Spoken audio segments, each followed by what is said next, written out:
Hello folks, I hope you all had a nice Labor Day weekend, and for our Canadian members, that is Labor with a U. Over the past few months, we've had used these short videos to provide U.S. members with important updates on our progress advancing airport priorities and FAA reauthorization. Now I'm pleased today to expand our audience to include our Canadian members. Now in my travels to airports on both sides of the border, I've learned just how unique every airport is. But there is one priority that is consistent for airports everywhere, and that's why passenger facilitation is a top priority for ACI-NA.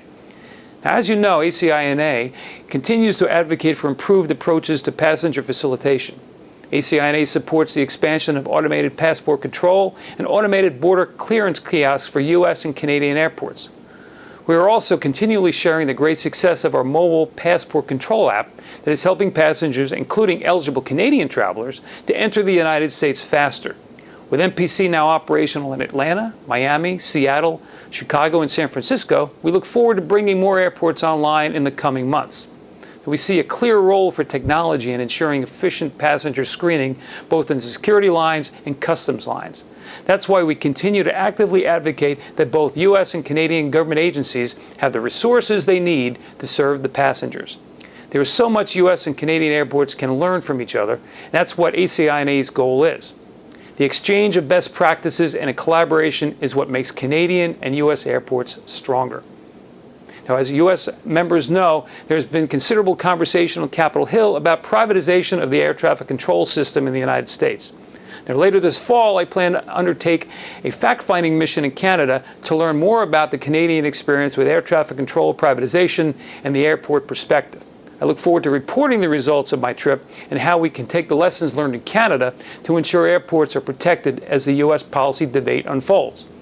Now, it's important for U.S. airports to have a seat at the table during these negotiations, and learning more about the Canadian model will be valuable.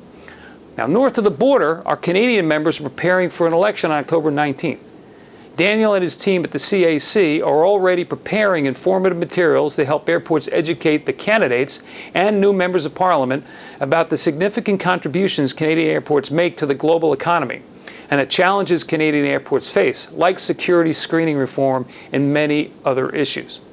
Passenger facilitation issues like TSA or CATSA lines present many opportunities for Canadian and U.S. airports to work together to find industry-driven, collaborative solutions. Now, I look forward to having these conversations like this and many, many more at our upcoming 2015 ACI-NA Annual Conference and Exhibition in Long Beach, California. Now, be sure to register by September the 10th to take advantage of the early bird discounts, and you can register at www.acina.org. Thank you, folks, and have a wonderful day.